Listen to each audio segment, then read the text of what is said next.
वंदे मातरम। आइए दोस्तों, स्वागत है आप सबका हमारे यूट्यूब चैनल पर। दोस्तों हम लोग कवर कर रहे हैं हिंदी के बहुविकल्पी प्रश्नावलियों को। दोस्तों तो हिंदी का जो बहुविकल्पी 20 क्वेश्चंस आते हैं वो दोस्तों हम लोग क्वेश्चन सीरीज कर रहे हैं। तो आइए उसी क्वेश्चन सीरीज की कड़ी में दोस्तों देख लेते हैं।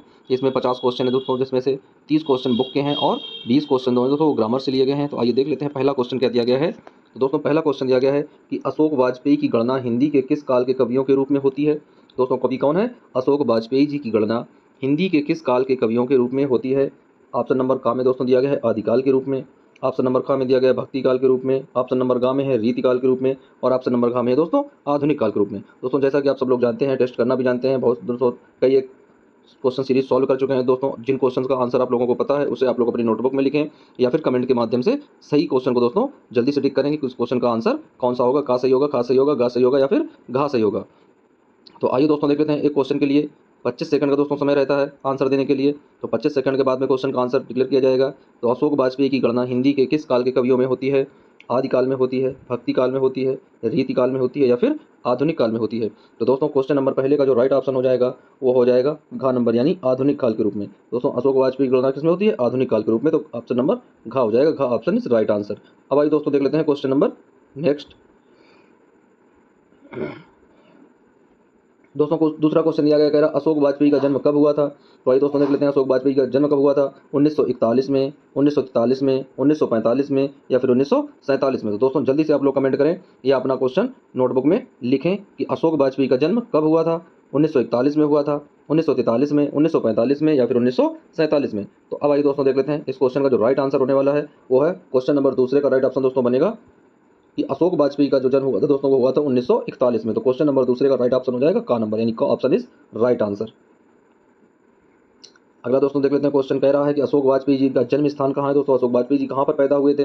रायपुर में, बिलासपुर में, दुर्ग में या फिर संभलपुर में। दोस्तों जल्दी से बताएं, कमेंट करें। क्वेश्चन नंबर तीसरा है अशोक वाजपेयी जी का जन्म स्थान क्या है? रायपुर है, बिलासपुर है, दुर्ग है या फिर संबलपुर है। तो दोस्तों क्वेश्चन नंबर तीसरे का जो राइट ऑप्शन है कि अशोक वाजपेयी जी का जन्म कहाँ है, तो दोस्तों वो ऑप्शन है गा नंबर, यानी दुर्ग में अशोक वाजपेयी जी का जन्म स्थान है। अब आइए चलते हैं अगला क्वेश्चन देख लेते हैं फ्रेंड्स। तो अगला क्वेश्चन दोस्तों दिया गया है, कह रहा है कि अशोक वाजपेयी को हिंदी साहित्य अकादमी पुरस्कार से कब सम्मानित किया गया था। 1944 में। दोस्तों 1944 में तो हो ही नहीं सकता क्योंकि 1941 में तो ये पैदा हुए थे दोस्तों।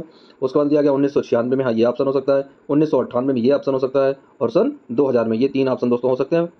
अब आइए देख लेते हैं 1994, 1996, 1998 और 2000 में दोस्तों। तो अब आइए देख लेते हैं कि 1994 में है, 1996 में है या फिर 1998 में है। तो दोस्तों देख लेते हैं क्वेश्चन नंबर चौथे का राइट ऑप्शन क्या हो जाएगा। तो दोस्तों अशोक वाजपेयी जी को साहित्य अकादमी पुरस्कार से कब सम्मानित किया गया था। तो दोस्तों सम्मानित किया गया था 1994 में। दोस्तों कब किया गया था? 1994 में। तो क्वेश्चन नंबर चौथे का पहला ऑप्शन हो जाएगा दोस्तों 1994।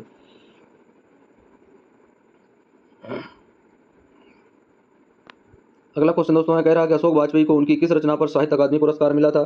दोस्तों अशोक वाजपेयी की वो कौन सी रचना है जिस पर उन्हें साहित्य अकादमी का पुरस्कार प्रदान किया गया था? एक पतंग अनंत में, थोड़ी सी जगह, कहीं कहीं नहीं वहीं, बहुरी अकेला। ये चार ऑप्शन में से दोस्तों देख लेते हैं क्वेश्चन नंबर 5 में का कौन सा ऑप्शन सही होगा कि अशोक वाजपेयी जी को किस रचना पर उन्हें साहित्य अकादमी पुरस्कार मिला था। तो दोस्तों उन्हें जिस कृति पर साहित्य अकादमी पुरस्कार मिला था वो थी कहीं नहीं वहीं। दोस्तों कौन सा क्वेश्चन नंबर 5 में का जो राइट ऑप्शन हो जाएगा वो हो जाएगा गा नंबर, यानी कहीं नहीं वहीं जो है इस पर उन्हें साहित्य का अकादमी पुरस्कार दिया गया था। अगला क्वेश्चन दोस्तों दिया गया है, कह रहा है कि अशोक वाजपेयी ने किस पत्रिका का संपादन किया। समवेत पत्रिका का, पहचान पत्रिका का, पूर्वाग्रह पत्रिका का या फिर इनमें से सभी। तो अब आइए देख लेते हैं इस क्वेश्चन का राइट आंसर क्या हो जाएगा। क्वेश्चन नंबर 6 का कि अशोक वाजपेयी ने किस पत्रिका का संपादन किया था। समवेत, पहचान, पूर्वाग्रह या इनमें से सभी। जिन बच्चों ने जीवन परिचय अच्छे से पढ़ लिया है वो बच्चे सभी क्वेश्चन के आंसर अच्छे से दे पाएंगे, और जिन बच्चों ने जीवन परिचय अच्छे से नहीं पढ़ा है उन बच्चों को समस्या उत्पन्न होने वाली है। तो बच्चों टेस्ट करने से पहले आप लोगों को जीवन परिचय अच्छे से पता होना चाहिए। तो अब देख लेते हैं कि अशोक वाजपेयी ने किस पत्रिका का संपादन किया। दोस्तों वो पत्रिका संवेद भी थी, पहचान भी थी, पूर्वाग्रह भी थी। तो इस वजह से इसका राइट आंसर जो है वो हो जाएगा इनमें से सभी। तो क्वेश्चन नंबर 6 का ऑप्शन नंबर घ इज राइट आंसर। अगला दोस्तों क्वेश्चन दिया गया है, कह रहा है कि कहीं नहीं वहीं का प्रकाशन कब हुआ था। 1990 में, 1991 में, 1992 में या फिर 1994 में। तो दोस्तों आइए देख लेते हैं कि कहीं नहीं वहीं का प्रकाशन कब हुआ था। तो दोस्तों वो प्रकाशन हुआ था 1991 में, यानी क्वेश्चन नंबर 7 का राइट ऑप्शन हो जाएगा दोस्तों खा नंबर, यानी खा ऑप्शन इज राइट आंसर। अगला क्वेश्चन दोस्तों दिया गया है, कह रहा है कि घास में दुबका आकाश का प्रकाशन वर्ष क्या है। दोस्तों घास में जो दुबका आकाश है उसका प्रकाशन वर्ष कब है, यानी वो कब प्रकाशित हुआ था।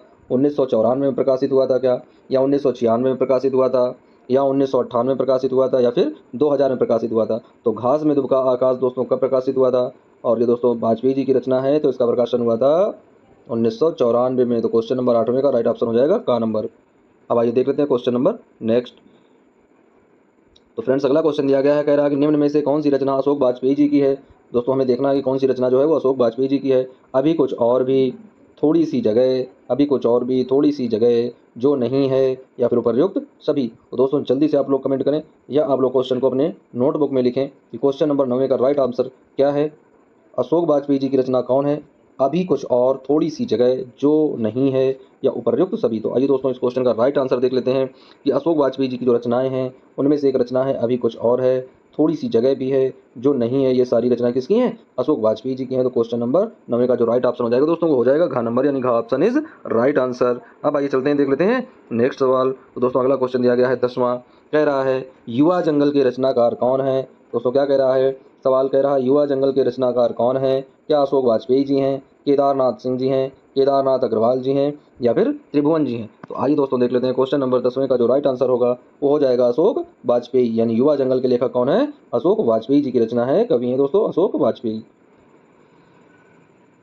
अगला दोस्तों देख लेते हैं क्वेश्चन क्या दिया गया है। क्वेश्चन कह रहा है कि भाषा एकमात्र अनंत है, इसके रचनाकार कौन है? नामवर सिंह जी हैं, अशोक वाजपेयी जी हैं, शिव प्रसाद जी हैं, या फिर काशीनाथ सिंह जी हैं? दोस्तों कौन सा शीर्षक है? भाषा एकमात्र अनंत है। दोस्तों भाषा कैसी है? इन्होंने भाषा के बारे में बताया कि भाषा जो है वह अनंत है, उसका कोई अंत नहीं है। तो यह रचना दोस्तों किसकी है? तो यह रचना है अशोक वाजपेयी जी की। क्वेश्चन नंबर 11वें का जो राइट ऑप्शन होगा दोस्तों वो हो जाएगा का नंबर अशोक वाजपेयी जी। अब आइए देख लेते हैं अगला क्वेश्चन। तो दोस्तों अगला क्वेश्चन दिया गया है, कह रहा है कि अशोक वाजपेयी किस युग से संबंधित हैं? यानी अशोक वाजपेयी जी जो हैं वो किस युग से संबंधित हैं? वो क्या आदिकाल से संबंधित हैं, भारतेंदु युग से संबंधित हैं, या छायावादी युग से संबंधित हैं, या फिर प्रगतिवादी युग से संबंधित हैं? तो आइए दोस्तों देख लेते हैं कि अशोक वाजपेयी जी किस युग से संबंध रखते हैं या किस युग के कवि हैं। तो जल्दी से आप लोग अपना कमेंट अंकित करें या कमेंट बॉक्स में बताएं कि इस क्वेश्चन का राइट आंसर क्या होगा। तो अशोक वाजपेयी जी जो है दोस्तों हैं वह किस युग से संबंधित हैं? वो संबंधित हैं प्रगतिवादी युग से। तो क्वेश्चन नंबर 12वें का राइट ऑप्शन हो जाएगा द नंबर। अब आइए देख लेते हैं क्वेश्चन नंबर 13वां। दोस्तों क्वेश्चन नंबर 13वां कह रहा अशोक वाजपेयी जी की रचना कौन सी है? मर्यादा है, वे बच्चे हैं, बीजक है, या फिर गीतावली है? तो अब आइए दोस्तों देख लेते हैं क्वेश्चन नंबर 13वें का राइट आंसर क्या है कि अशोक वाजपेयी जी की रचना जो है वो कौन सी है? वो है वे बच्चे। तो क्वेश्चन नंबर 13वें का जो राइट ऑप्शन होगा वो हो जाएगा दोस्तों बा नंबर, यानी वे बच्चे जो हैं वो अशोक वाजपेयी जी की रचना के द्वारा रचित है।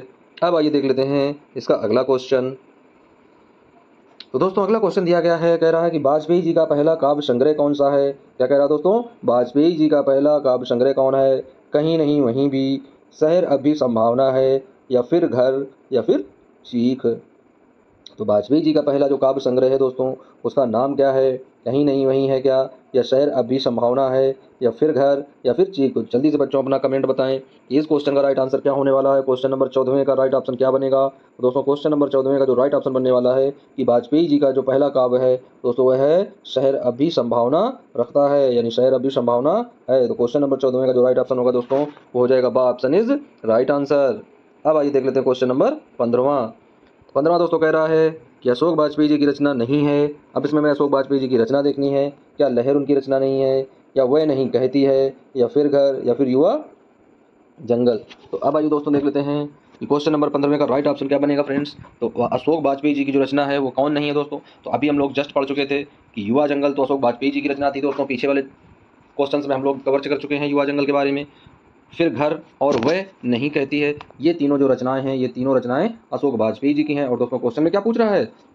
क्वेश्चन में पूछ रहा है कि हमें उस रचना का नाम बताना है जो अशोक वाजपेयी जी की रचना नहीं है। तो क्वेश्चन नंबर 15 का जो राइट ऑप्शन होगा दोस्तों वो हो जाएगा आ नंबर, यानी लहर जो है ये अशोक वाजपेयी जी की रचना नहीं है। अब आइए देख लेते हैं क्वेश्चन नंबर नेक्स्ट। तो आइए दोस्तों देख लेते हैं क्वेश्चन नंबर अगले कौन से कवि हैं। तो दोस्तों अगले कवि हैं श्याम नारायण पांडे जी। तो दोस्तों कह रहा है कि श्याम नारायण पांडे जी का जन्म कब हुआ था? तो अब आइए देख लेते हैं कि श्याम नारायण पांडे जी हैं उनका जन्म कब हुआ था। क्या 1907 में हुआ है, क्या 1910 में हुआ है, क्या 1912 में, या फिर 1915 में? तो दोस्तों जल्दी से आप लोग कमेंट करें कि क्वेश्चन नंबर पहले का राइट आंसर क्या हो जाएगा, श्याम नारायण पांडे जी का जन्म कब हुआ है। तो आइए दोस्तों देख लेते हैं क्वेश्चन नंबर पहले का जो राइट ऑप्शन हो जाएगा, यानी श्याम नारायण पांडे जी जो है वो 1907 में इनका जन्म है दोस्तों 1907 में पैदा हुए थे। अब आइए देख लेते हैं क्वेश्चन नंबर नेक्स्ट। तो फ्रेंड्स अगला क्वेश्चन दिया गया है, कह रहा श्याम नारायण पांडे का जन्म उत्तर प्रदेश के किस जनपद में हुआ था। तो आइए दोस्तों देख लेते हैं कि श्याम नारायण पांडे जी जो हैं वह उत्तर प्रदेश के किस जनपद से बिलोंग करते हैं। तो अब आइए देख लेते हैं। ऑप्शन नंबर का में दिया गया है गाजीपुर, ऑप्शन नंबर का में दिया गया है आजमगढ़, ऑप्शन नंबर गा में दिया गया है वाराणसी और ऑप्शन नंबर घा में दिया गया है प्रयागराज। तो दोस्तों जल्दी से आप लोग बताएं कमेंट करके कि श्याम नारायण पांडे जी जो हैं वो उत्तर प्रदेश के किस जनपद से बिलोंग करते हैं, किस जनपद में उनका जन्म हुआ था। तो दोस्तों ये देख लेते हैं क्वेश्चन नंबर दूसरे का जो राइट ऑप्शन हो जाएगा कि श्याम नारायण पांडे जी पैदा हुए थे दोस्तों कहाँ दोस्तों उत्तर प्रदेश का वह जनपद है आजमगढ़ में। क्वेश्चन नंबर दूसरे का राइट ऑप्शन हो जाएगा आजमगढ़। अब दोस्तों देख लेते हैं, कह रहा है कि श्याम नारायण पांडे किस रस के कवि हैं। दोस्तों क्या पूछ रहा है कि श्याम नारायण पांडे जी जो हैं वह किस रस के कवि हैं, यानी इनकी कविताओं में कौन सा रस उत्पन्न होता है, वीर रस है, करुण रस है, हास्य रस है या फिर भयानक रस है। तो दोस्तों आप लोग पढ़ चुके हैं, जैसा कि उनका जीवन परिचय देख चुके हैं कि श्याम नारायण पांडे जी के द्वारा जो भी रचित कविताएं हैं उनमें क्या होता है, उनमें एक देशभक्ति की भावना यानी एक वीरता की भावना होती है, तभी उसमें कौन सा रस छुपा होता है, वीर रस छुपा होता है दोस्तों। तो क्वेश्चन नंबर तीसरे का जो राइट ऑप्शन होने वाला है वो ऑप्शन नंबर का यानी वीर रस के कवि हैं। अब आइए दोस्तों देख लेते हैं क्वेश्चन नंबर चौथा।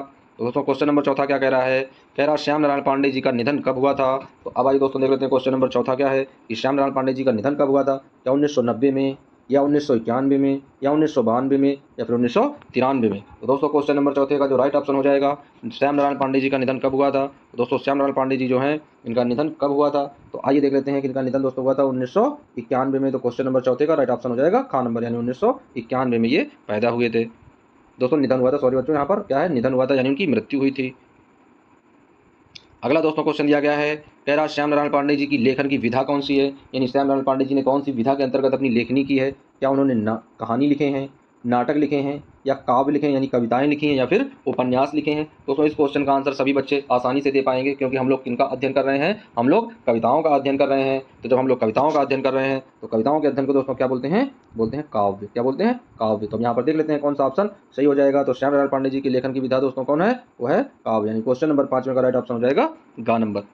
अब आइए दोस्तों बढ़ते हैं अगले क्वेश्चन की ओर। तो अगला क्वेश्चन दोस्तों दिया गया है, कह रहा कि हल्दी घाटी काव्य के रचयिता कौन है। दोस्तों हल्दी घाटी जो है वो किसने लिखी है, क्या सुभद्रा कुमारी चौहान जी ने लिखी है, क्या माखनलाल चतुर्वेदी जी ने लिखी है या श्याम नारायण पांडे जी ने लिखी है या बाल कृष्ण शर्मा नवीन जी ने लिखी है। तो अब आइए दोस्तों देख लेते हैं क्वेश्चन नंबर 6 का राइट आंसर क्या होने वाला है।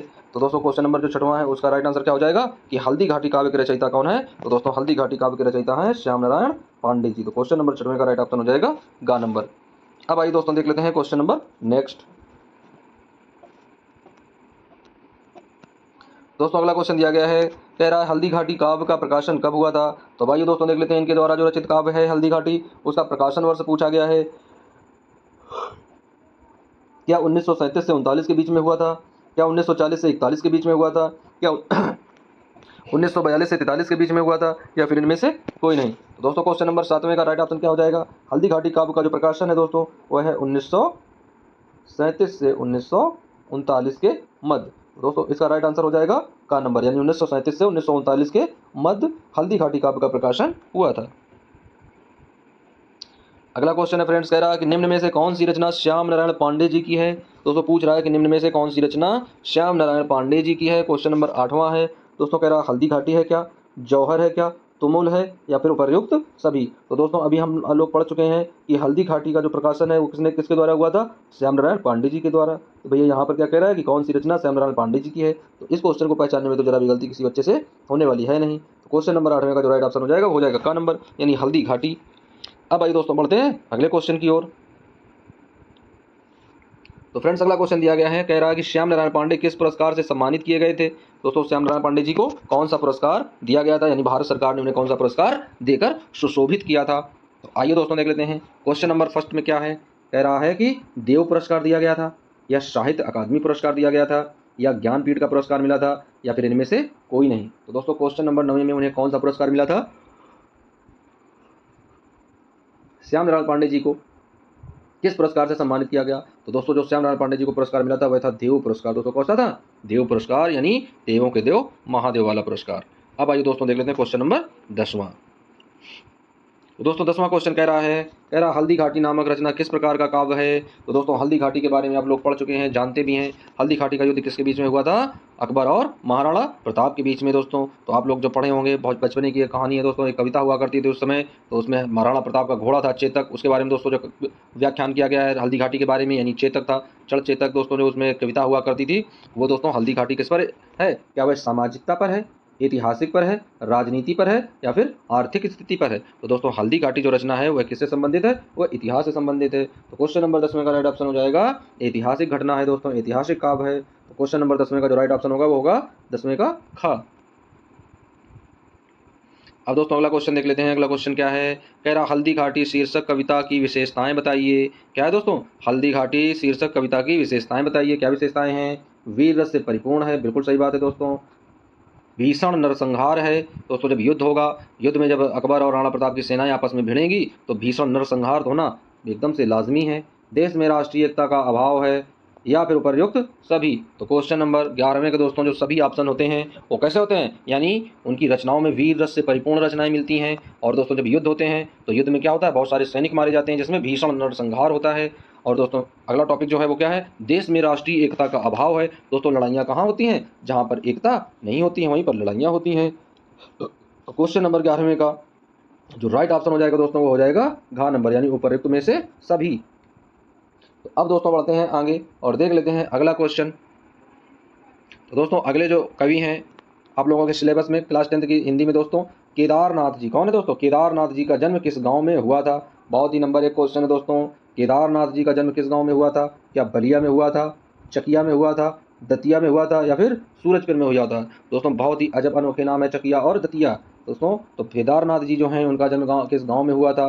वह गाँव बलिया है क्या, चकिया है, दतिया है, या फिर सूरजपुर है? तो जल्दी से बच्चों कमेंट करें या आप अपना आंसर अपनी नोटबुक में लिखते रहिएगा।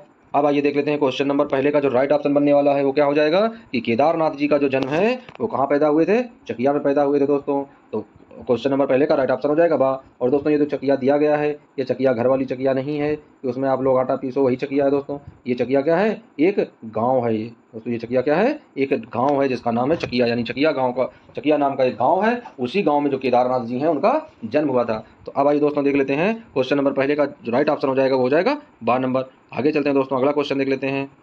तो फ्रेंड्स अगला क्वेश्चन दिया गया है, कह रहा कि केदारनाथ जी को साहित्य अकादमी पुरस्कार कब मिला था? दोस्तों सन 1986 में, सन 1987 में, सन 1988 में, या फिर सन 1989 में? तो अब आइए दोस्तों देख लेते हैं क्वेश्चन नंबर दूसरे का क्या आंसर होगा। केदारनाथ को साहित्य अकादमी पुरस्कार से कब सम्मानित किया गया? केदारनाथ जी को साहित्य अकादमी पुरस्कार से कब सुशोभित किया गया भारत सरकार के द्वारा? तो दोस्तों सन 1986 में, सन 1987 में, सन 1988 में, या फिर सन 1989 में? तो दोस्तों क्वेश्चन नंबर दूसरे का जो राइट ऑप्शन हो जाएगा वो हो जाएगा दोस्तों फ्रेंड्स, क्वेश्चन नंबर दूसरे का दोस्तों राइट आंसर जो बनेगा वो बनेगा, आइए देख लेते हैं दोस्तों क्वेश्चन नंबर दूसरे का जो राइट ऑप्शन बनेगा दोस्तों वो क्या हो जाएगा। तो क्वेश्चन नंबर दूसरे का राइट ऑप्शन है दोस्तों द नंबर, यानी सन 1989 में। क्या दोस्तों 1989 में उन्हें साहित्य अकादमी पुरस्कार से सुशोभित किया गया था। अब आइए दोस्तों देख लेते हैं क्वेश्चन नंबर तीसरा। तो फ्रेंड तीसरा क्वेश्चन दिया गया है, कह रहा केदारनाथ जी द्वारा संपादित पत्रिका कौन सी है? यानी केदारनाथ जी के द्वारा जो पत्रिका का संपादन किया गया था उस पत्रिका का नाम क्या है? क्या उसे हंस कहते हैं, माया कहते हैं, हमारी पीढ़ी कहते हैं, या फिर चांद कहते हैं? तो दोस्तों क्वेश्चन नंबर तीसरे का जो राइट ऑप्शन हो जाएगा वो ऑप्शन दोस्तों हो जाएगा केदारनाथ जी के द्वारा संपादित पत्रिका कौन है? उस पत्रिका का नाम है हमारी पीढ़ी। तो क्वेश्चन नंबर तीसरे का राइट ऑप्शन होगा स नंबर। अब आइए दोस्तों चलते हैं अगले क्वेश्चन की ओर। तो अगला क्वेश्चन दोस्तों दिया गया है कि केदारनाथ सिंह जी की कृति कौन है? यानी केदारनाथ सिंह जी के द्वारा रचित काव्य कौन है? पवित्रता है क्या, श्रद्धा मनु है, जमीन पक रही है, या फिर गीत है? तो दोस्तों क्वेश्चन नंबर चौथे का जो राइट ऑप्शन हो जाएगा देख लेते हैं क्या है कि केदारनाथ जी की कृति का नाम क्या है। तो दोस्तों जो केदारनाथ जी की कृति है उसका नाम है जमीन पक रही है। क्या है दोस्तों? जमीन पक रही है। तो दोस्तों ये केदारनाथ जी के द्वारा रचित एक काव्य संग्रह है, जमीन पक रही है। दोस्तों पकने का मतलब होता है जमीन जो है बहुत ज़्यादा तप रही है, बहुत ज़्यादा दिन पे दिन यहाँ पर गर्मी की दोस्तों जो क्षीणता है वो बढ़ती जा रही है, गर्मी की जो तीक्ष्णता होती है वो बढ़ती जा रही है, इस वजह से क्या है जमीन पक रही है। तो अब आइए दोस्तों चलते हैं अगले क्वेश्चन की। अब आइए दोस्तों देख लेते हैं अगला क्वेश्चन क्या दिया गया है दोस्तों। अब हम लोग यानी व्याकरण संबंधित 20 क्वेश्चन दिए गए हैं, ग्रामर संबंधित दोस्तों हिंदी में। तो आइए देख लेते हैं क्या है। कह रहा अधि उपसर्ग जोड़कर बनने वाला शब्द कौन सा है? दोस्तों कौन सा क्या पूछ रहा है? कह रहा कि अधि उपसर्ग जोड़कर बनने वाला शब्द कौन सा है? ए नंबर में दिया गया है अंधकार है, बी नंबर में दिया गया है अधीन होगा, सी नंबर में दिया गया है कि अधिक होगा, या डी नंबर में दिया होगा अधिकार है। तो आइए दोस्तों वेट करते हैं 10 सेकंड का कि आप लोग क्या आंसर इसका चूज करते हैं। अधि उपसर्ग जोड़कर बनने वाला शब्द कौन सा है। तो अब आइए दोस्तों देख लेते हैं क्वेश्चन नंबर पहले का जो राइट ऑप्शन होने वाला है दोस्तों क्या है कि अंधकार तो हो नहीं सकता है क्योंकि यहाँ पर अधि दिया गया है।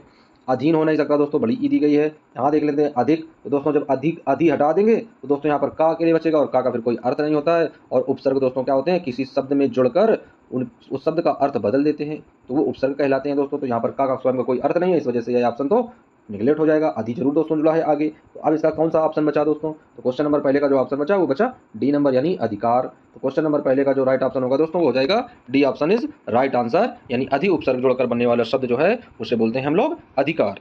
अब आइए चलते हैं अगले क्वेश्चन की ओर। तो फ्रेंड्स अगला क्वेश्चन दिया गया है, बहुत ही इंपॉर्टेंट क्वेश्चन है। कह रहा कि आई प्रत्यय जोड़कर बनने वाला शब्द कौन सा है। तो दोस्तों आई प्रत्यय जोड़कर क्या आइस बन जाएगा, आई प्रत्यय जोड़कर क्या दोस्तों पढ़ाई बन जाएगा, आई प्रत्यय जोड़कर क्या अन्याय बन जाएगा, आई प्रत्यय जोड़कर क्या बहुरी बन जाएगा। तो दोस्तों आइए देख लेते हैं। आइस यहाँ पर दोस्तों आई तो है लेकिन यहाँ पर पहले जुड़ा है, यानी यहाँ पर ये प्रत्यय नहीं है, उपसर्ग का कार्य कर रहा है। उसके बाद दोस्तों क्या है अन्याय, इसमें कोई चीज़ मिल ही नहीं रही है। बहुरी, इसमें भी कोई चीज़ नहीं मिल रही है। दोस्तों राइट ऑप्शन क्या बन जाएगा, राइट ऑप्शन हो जाएगा बी नंबर, यानी आई प्रत्यय जोड़कर बनने वाला जो शब्द है उसे क्या है, वो उसे शब्द को बोलते हैं कि पढ़ाई है। दोस्तों जो पढ़ाई है उसमें आई प्रत्यय जोड़कर नया शब्द बन गया है। तो अब आइए दोस्तों बढ़ते हैं अगले क्वेश्चन की ओर।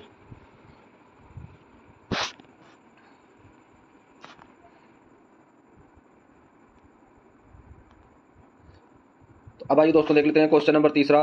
कह रहा कि नौ रत्न में कौन सा समाज है। दोस्तों देख लेते हैं नौ रत्न में कौन सा समास है। तो आइए देख लेते हैं, तत्पुरुष है क्या, द्वंद्व है, दिगु है या फिर कर्म धारय है। तो दोस्तों हम लोग जानते हैं कि जिस शब्द का पहला पद संख्यावाची होता है वहाँ पर कौन सा समास होता है, द्विगु समास होता है। और जिसमें दोनों पद प्रधान होते हैं और बीच में योजक चिन्ह दिया जाता है वह कौन सा समास होता है, वह द्वंद्व समास होता है। दोस्तों आप लोगों के सिलेबस में केवल 2 समास दिए गए हैं, यानी एक कौन सा समास है जिसका प्रथम पद संख्यावाची होगा वो द्विगु समास कहलाएगा। दूसरा दोस्तों है द्वंद्व समास, यानी इसमें दोनों पद प्रधान होते हैं, जिसे दिया जाता है माता और दोस्तों बीच में ये योजक चिन्ह लगा दिया जाता है और पिता। दोस्तों जहाँ पर ये योजक चिन्ह लगा मिल जाए वहाँ पर कौन सा होता है अलंकार, द्वंद्व अलंकार होता है। और दोस्तों जिसका प्रथम पद संख्यावाची हो वहाँ पर कौन होता है, द्विगु होता है। दोस्तों यहाँ पर क्या दिया गया है, नौ रत्न। ये जो 9 है दोस्तों ये क्या है, संख्यावाची है, यानी 9 रत्नों का समूह। और दोस्तों 9 रत्न कहाँ पर थे, दोस्तों 9 रत्न जो थे ये अकबर के दरबार में थे दोस्तों, जिसमें तानसेन, रहीमदास, टोडारमाल इस तरह के लोग शामिल थे 9 रत्नों में दोस्तों। तो अकबर जो था वह एक कला प्रेमी शासक था, तो उसने अपने दरबार में जिन विद्वानों को रखा था उनको दोस्तों उसने नाम दिया था कि 9 रत्न, यानी ये जो है पूरे साम्राज्य के 9 रत्नों में से हैं। तो दोस्तों 9 रत्न में जो ऑप्शन सही हो जाएगा वो हो जाएगा द्विगु समास। तो क्वेश्चन नंबर तीसरे का राइट ऑप्शन हो जाएगा सी नंबर, यानी द्विगु समास।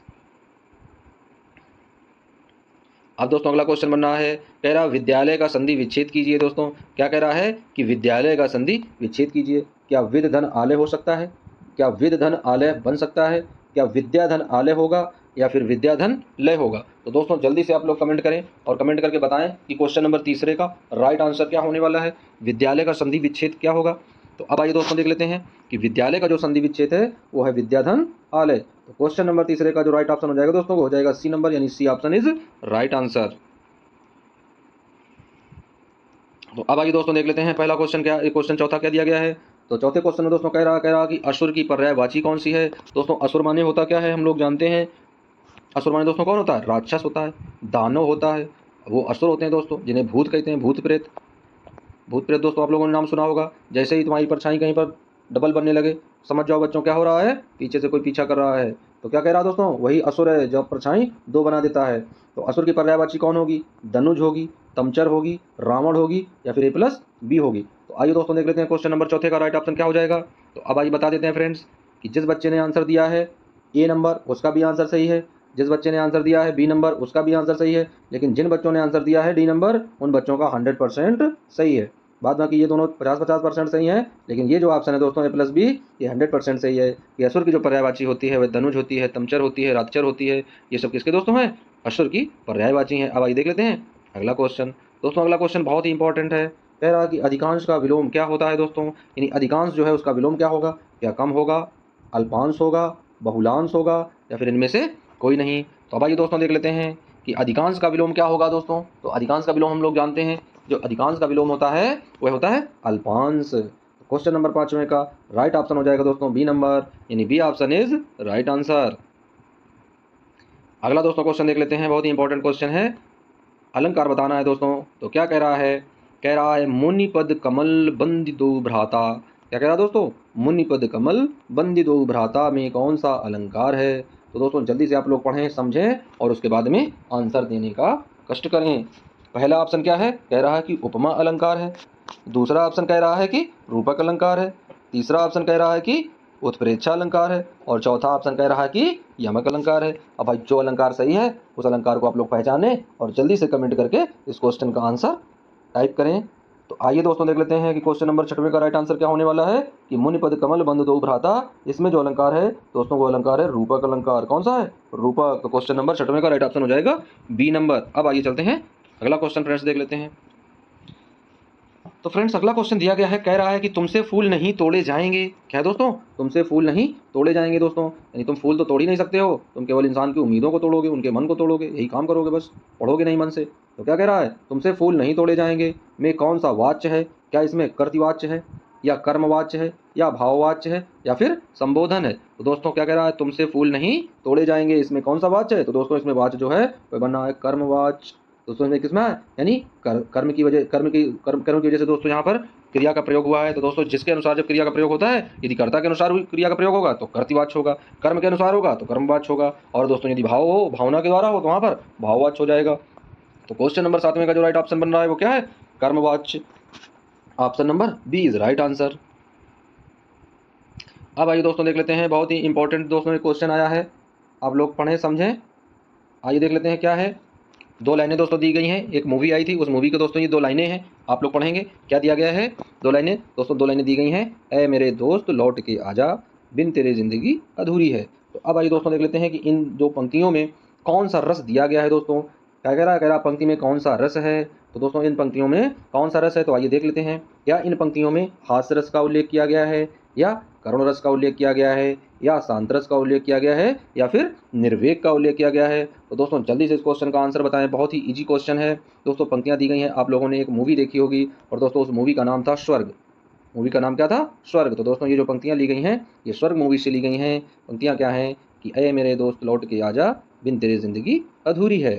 तो दोस्तों इन पंक्तियों में कौन सा अलंकार है दोस्तों, तो इन पंक्तियों में दोस्तों क्या है, एक करुणा छुपी हुई है, एक दुख छुपा हुआ है दोस्तों, एक सीक्रेट पेन है, स्वीट पॉइजन जिसे दोस्तों बोलते हैं, ऐसा पेन है। तो इस क्वेश्चन का जो राइट आंसर हो जाएगा वह हो जाएगा करुण रस। क्या हो जाएगा फ्रेंड्स, करुण रस। यानी इन पंक्तियों में करुण रस छुपा हुआ है। तो क्वेश्चन नंबर 8वें का राइट ऑप्शन हो जाएगा बी नंबर, यानी करुण रस। अब आइए देख लेते हैं question number next.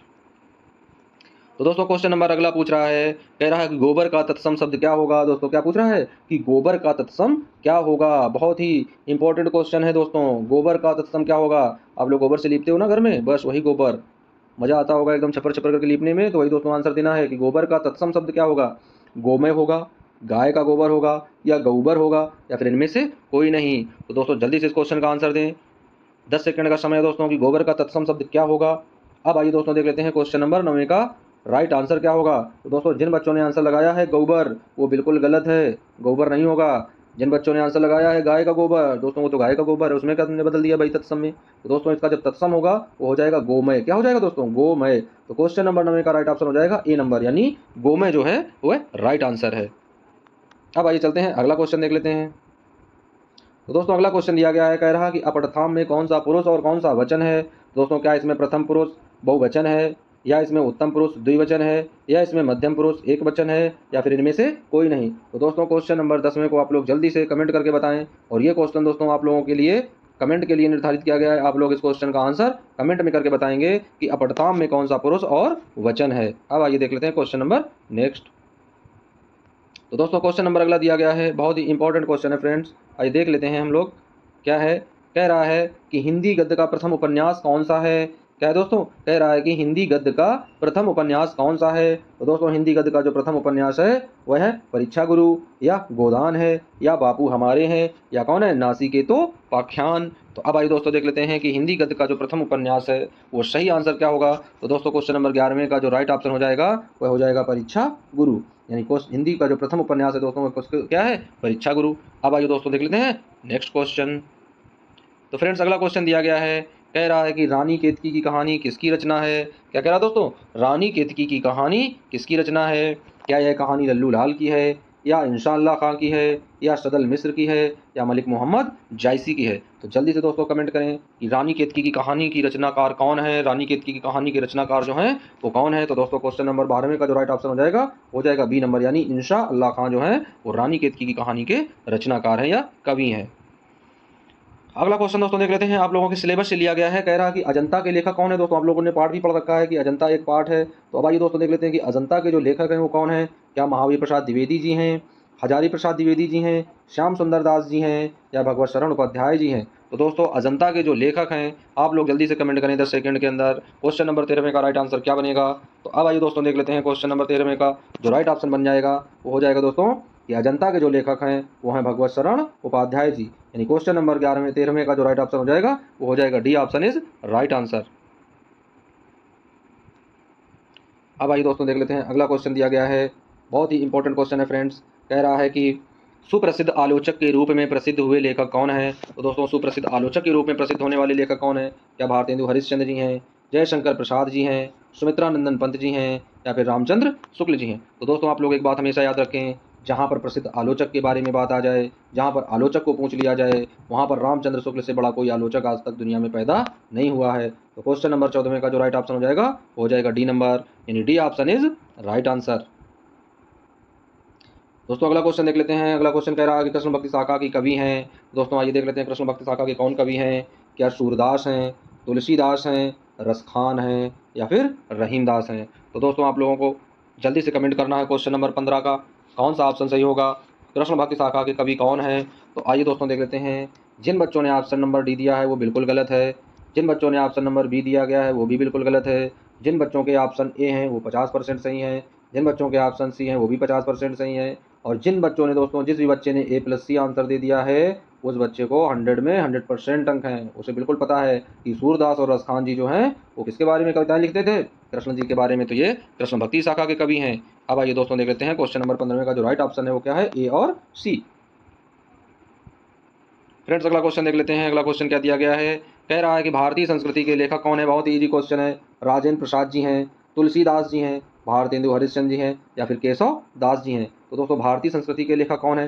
Rajendra Prasad हैं, तुलसीदास हैं, भारतेंदु हरिश्चंद्र हैं, या फिर केशव दास हैं? तो दोस्तों भारतीय संस्कृति के जो लेखक हैं वो हैं राजेंद्र प्रसाद जी। तो क्वेश्चन नंबर 16 का राइट ऑप्शन हो जाएगा ए नंबर, यानी राजेंद्र प्रसाद। अब आइए दोस्तों देख लेते हैं अगला क्वेश्चन क्या है। तो दोस्तों अगला क्वेश्चन कह रहा है कि मंगल सूत्र किसकी रचना है? क्या प्रेमचंद जी की है, या महावीर प्रसाद द्विवेदी जी की है, या रसखान जी की है, या फिर बिहारी जी की है? तो दोस्तों जल्दी से कमेंट करें कि क्वेश्चन नंबर 17 का राइट आंसर क्या होगा, यानी मंगल सूत्र जो है वो किसकी रचना है। तो अब आइए दोस्तों देख लेते हैं कि मंगल सूत्र जो रचना है वो है मुंशी प्रेमचंद्र जी की। तो प्रेमचंद्र जी की दोस्तों रचना है मंगल सूत्र। अब आइए पढ़ते हैं अपने अगले क्वेश्चन की ओर। दोस्तों अगला क्वेश्चन दिया गया है, कह रहा है रीतिकाल के प्रमुख कवि कौन है? क्या दोस्तों पूछ रहा है, कह रहा है कि रीतिकाल के प्रमुख कवि कौन है? क्या माखनलाल चतुर्वेदी जी हैं, या चंद्र बरदाई हैं, या महादेवी वर्मा हैं, या फिर सुभद्रा कुमारी चौहान जी हैं? तो दोस्तों जल्दी से आप लोग कमेंट करें, ये क्वेश्चन पढ़ें उसके बाद में कमेंट करें। 10 सेकंड का समय सभी बच्चों के पास कमेंट करने के लिए या अपना क्वेश्चन अपनी नोटबुक में लिखने के लिए।